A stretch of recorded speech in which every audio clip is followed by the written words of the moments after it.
다음은 치축의 평행한 정렬이면서 석션은 후킹하는 세팅을 살펴보겠습니다. 24번 오클루잘부터 보겠습니다. 환자의 헤드는 왼쪽으로 회전, 술자는 10시에 위치하여 치축과 평행하게 정렬합니다. 허리는 안정 범위 내에 있고 목은 상악 교합면의 시야 확보를 위해 약간의 포워드 플렉션이 있습니다. 석션은 왼쪽에 거치합니다. 자유로워진 왼손은 4번과 5번이 왼쪽 자이고마 인근에 레스트를 두고 1번과 2번으로 옵트라윙을 세워서 물튀김을 막고 3번으로는 핸드피스 헤드를 보조 지지합니다. 오른손은 4번으로 맨텀에서 레스트를 얻습니다. 자, 여기서 한번 생각해 볼 점은 거치된 석션 팁에 2차 커브는 인워드가 좋을까요? 아웃워드가 좋을까요? 지금까지 강의를 잘 따라오셨다면 인워드의 2차 커브가 좋다는 것을 스스로 생각해 낼 수 있어야 합니다. 그 이유는 그렇게 밴딩을 해줘야 석션의 부피가 좀 더 하악 방향으로 이런 S자 커브를 그리면서 하악 방향으로 위치하여 핸드피스 헤드가 오클루절로 접근을 할 때 차지하는 부피를, 공간을 방해하지 않기 때문입니다. 반복해서 언급하지만 상악 구치부의 오클루저를 패러럴 모드로 접근하게 되면은 목의 포워드 플렉션이 많이 커집니다. 그래서 목에 무리를 주게 되는데, 따라서 퍼펜디큘러 정렬로 접근하는 것이 페인 프리 포스처의 관점에서 더 좋습니다. 석션의 그라스핑 모드에서는 양손이 모두 기구를 쥐고 있기 때문에 선택 옵션이 제한되는데, 지금과 같은 석션 후킹 모드에서는 큰 장점이 하나 있습니다. 석션을 파지하지 않음으로 해서 자유로워진 왼손으로 미러를 파지하고 틈틈이 필요한 타이밍에 미러를 이용한 인다이렉트 뷰를 이용할 수 있다는 점인데요. 특히 이 상악 구치부의 충치 치료 등에서 저는 후킹과 함께 패러럴 정렬과 미러를 이용한 인다이렉트 뷰를 종종 활용합니다. 미러 뷰를 통해 목의 포워드 플렉션이 생기는 자세를 예방할 수 있기 때문입니다. 미러로 인다이렉트 뷰를 하게 되면 또 하나 주의할 점이, 제가 항상 강조드리던 술자의 바디와 환자의 헤드 사이의 거리가 가까우면 가까울수록 좋다라는 것이 이 경우에는 예외적으로 유효하지 않습니다. 미러를 써서 인다이렉트 뷰를 할 때는 오히려 거리를 어느 정도 떨어뜨리는 것이 더 조화롭습니다. 이렇게 술자의 몸과 환자 헤드 사이의 이 거리를 떨어뜨리는 것이 더 좋은 경우가 몇 가지 있는데, 하나는 패러럴 정렬에서 하악 전치부의 링구얼을 접근할 때, 그리고 퍼펜디큘러 정렬에서 구치부의 팔라타를 접근할 때 등이 있습니다. 이것은 이후에 이어지는 강의에서 더 자세히 커버할 기회가 있을 것입니다. 앞서 말한 석션 팁의 2차 커브의 밴딩을 인워드로 줄 것이냐 아웃워드로 줄 것이냐 등을 판단하는 근본적인 기준은 강의의 첫 서두에 언급한 다음의 원칙들입니다. 비지빌리티, 잘 보이느냐. 인포메이션, 알아야 할 정보를 잘 알 수 있느냐. 억세서빌리티, 다양한 외과 기구들이 잘 접근하고 잘 접촉할 수 있느냐. 프로텍션, 내가 원하는 부위 주변에 보호되어야 할 연조직 그리고 경조직들이 잘 보호되고 있느냐. 이 3원칙이 근본 기준이고, 여기에 제가 개인적으로 하나 더 원칙을 더한 것이 페인 프리 포스처러지입니다. 자세가 근골격계에 무리한 부담을 주지 않는가가 또 하나의 기준이 될 수 있을 것입니다. 버컬과 버컬 측면에서의 매지얼 그리고 디스탈 인전면 프랩을 살펴보겠습니다. 환자 헤드는 버컬 쪽 시야 확보를 위해서 오른쪽 로테이션이 들어갑니다. 술자는 한시 반경에 치축과 평행하게 오리엔테이션을 가집니다. 허리와 목은 정상 범위를 유지합니다. 석션은 오른쪽에 거치하고 자유로워진 왼손은 미러 리트랙션으로 인전면, 특히 인전면 디스탈의 시야 확보를 돕습니다. 오른손은 4번을 전치부 위에 레스트를 둡니다. 여기에서 한 가지 짚고 넘어갈 점은, 석션을 파지하는 석션 그래스핑 모드에서 석션 팁으로 구각부를 리트랙션을 했다면, 석션을 후킹하는 후킹 모드에서는 미러 넥으로 구각부를 리트랙션합니다.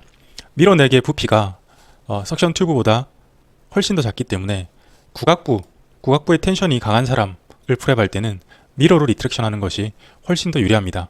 적은 힘으로 적은 불편감을 주면서 당길 수 있기 때문입니다. 또한 소구치에서 안쪽 대구치 쪽으로 가면 갈수록 시야 확보에 필요한 구각부의 리트랙션 양이 늘어나므로 대구치부에서는 특히 그래스핑 모드보다는 후킹 모드에 미러를 파지하고 리트랙션 하는 것이 특히 유리합니다. 팔라탈 측의 메지얼, 디스탈 인전면의 프랩을 살펴보겠습니다. 환자 헤드는 왼쪽으로 돌리고 술자 포지션은 10시 반경에 위치합니다. 석션은 왼쪽 편에 거치하고 오른손에 4번, 5번은 오른쪽 마세터에 레스트를 두고 핸드피스 그립은 길게 잡습니다. 왼손에 4번, 5번은 오른쪽 자이고마에 레스트를 두고 3번은 핸드피스 헤드를 보조 지지합니다. 핸드피스 그립을 길게 잡을 때 안정성이 좀 떨어지는 경향이 있기 때문에 자유로운 반대측 손을 활용해 보조 지지를 해주면 일반적으로 좋습니다. 이 슬라이드에서 언급할 점은 제가 굳이 분류를 하기 위해서 이 패러럴 정렬 카테고리로 분류를 했지만 사실 이 10시 반은 엄밀히 보면 패러럴이라고 할 수는 없습니다. 다만 이 패러럴에 가깝다 라고 표현할 수 있는 완전한 패러럴과 완전한 퍼펜디큘러 정렬 사이에 중간 지점에 어딘가 라고 이해를 하셔야 합니다. 다만 몸이 완전한 패러럴 정렬은 아니더라도 이 10시 반 포지션에서 목에 약간의 오른쪽으로 라테럴 플렉션이 들어가주면 시선과 치축의 패러럴 정렬은 얼마든지 획득할 수 있습니다. 다음으로 이번에는 정렬 모드를 바꿔서 치축의 패러럴이 아니라 퍼펜디큘러한 모드를 보겠습니다. 퍼펜디큘러 R 정렬에 석션을 그래스핑한 모드에서 24번의 오클루잘 타겟 부위를 보겠습니다. 환자 헤드는 살짝 오른쪽으로 회전합니다. 술자는 9시에 위치하고 24번의 치축과 수직에 가깝게 바디 오리엔테이션을 정렬합니다. 팔라탈 방향에서 교환면 삭제를 할 때는 오른손은 4번을 우측 마세터 부근에 레스트를 둡니다. 왼손은 4번, 5번을 왼쪽 자이고마에서 레스트를 두고 석션 튜브를 살짝 구각부를 리트랙션 해줍니다. 지금 팔라탈 측면에서 교환면을 삭제를 할 때가 있고 여기에서 보면은 버칼 측면에서의 교환면 삭제를 위해서 손의 자세와 위치가 바뀝니다. 버칼 방향에서 교환면 삭제를 할 때는 지금 다시 보여드리는 것과 같이 오른손과 왼손의 위치를 교환해 주어 왼쪽 석션 팁으로 혀를 보호해주면서 오른손은 맨텀에 레스트를 두고 핸드피스를 타겟 부위로 향합니다. 한 번만 더 보겠습니다. 팔라탈 측면에서의 삭제고요. 손을 바꿔서 버칼 측면에서 교환면을 삭제합니다. 왼쪽 사진은 이 팔라탈 에스펙트에서 교환면 삭제할 때 양손의 자세 세팅을 나타내고 오른쪽 사진은 버컬 에스펙트에서 교환면 삭제를 할 때의 양손의 자세를 나타냅니다. 팔라탈에서 접근할 때는 핸드피스의 진입 각도가 오랄 캐비티가 만드는 면에 대해서 더 수평에 가깝게 사면으로 누워서 접근하고 버컬에서 접근할 때는 핸드피스의 진입 각도가 오랄 오리파이스의 면에 대해서 수직으로 가깝게 접근하는 차이가 있습니다. 이는 퍼펜디큘러 R 모드에서 타겟 치아의 타겟 부위에 핸드피스 헤드를 접근시키면서 동시에 레스트도 갖추려면 자연스럽게 취해지는 차이입니다. 또 하나 특이할 만한 점은 상위 레벨 자세 요소가 어떻게 세팅되었느냐에 따라 손목의 꺾임이 이렇게 안정 범위에 있을 수도 있고 안정 범위를 벗어날 수도 있습니다. 왼손의 붉은 라인을 보면 팔라탈 에스펙트에서 면을 접근할 때는 왼손의 손목의 꺾임 각도가 비교적 큰 반면에 버컬 에스펙트에서 접근할 때는 왼손의 손목 각도가 꺾임 각도가 비교적 스트레이트합니다. 왼손의 손목 꺾임을 조금 더 건강한 방향으로 완화하기 위해서는 술자가 어떤 방법을 쓸 수 있을까요? 지금까지 여러 번 언급한 원리대로 좀 더 상위 레벨의 자세 요소를 수정하는 것이 그 방법입니다. 환자의 헤드에 왼쪽 로테이션을 조금 더 줘도 되고 술자 몸의 위치를 약간 더 시계 방향으로 이동할 수도 있습니다. 그렇게 하면 이 왼손의 손목 꺾임은 더 안정적인 범위 내로 들어올 수 있으나 다만 여기에서는 트레이드 오프가 발생합니다.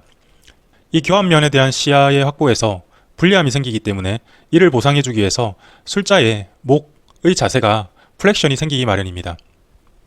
따라서 우리가 지금 다루는 투핸디드 덴티스트리에서 다이렉트 뷰를 주로 이용한다고 가정했을 때 모든 자세 요소들이 우리가 원하는 건강 범위 내에 항상 존재할 수는 없습니다. 다만 어떻게 자세 요소들을 코디네이션 했을 때 어떤 자세 요소, 팔이나 손목 혹은 목은 건강 범위를 벗어나고 어떤 자세 요소, 몸통, 허리 등은 건강 범위 내에 있는지에 대해서 스스로 자각할 수 있다면 여러 가지 자세의 응용과 변용을 통해 특정한 몸 한 부위에 무리가 집중되지는 않도록 안배할 수 있을 것입니다. 위 사진은 팔라탈 측면에서 교환면에 접근할 때의 자세이고 아래 사진은 버컬 측면에서 교환면에 접근할 때의 자세입니다. 이 슬라이드에서는 여러 자세 요소 중에서 어깨와 오른쪽 팔꿈치의 높이에 주목해 봅시다. 위쪽 사진은 어깨가 평행하고 오른쪽 팔꿈치의 높이가 적당합니다. 아래쪽 사진은 오른쪽 어깨가 위로 들리고 오른쪽 팔꿈치의 높이도 왼쪽에 비해서 높습니다. 이렇게 되는 이유 중 하나는 술자의 몸이 거의 8시 반 포지션에 있기 때문에 우측 팔꿈치가 환자의 몸 위로 접촉을 피해 올라가야 하는 상황이기 때문입니다. 이런 자세 불균형을 완화하는 요령 중 하나는 체어의 높이를 낮추거나 스툴의 높이를 높여서 이 체어와 스툴 사이의 단차를 조절하여 8시 반 방향에서 술자 몸이 위치할 때도 우측 어깨와 그리고 팔꿈치가 과하게 들리지 않도록 할 수 있습니다.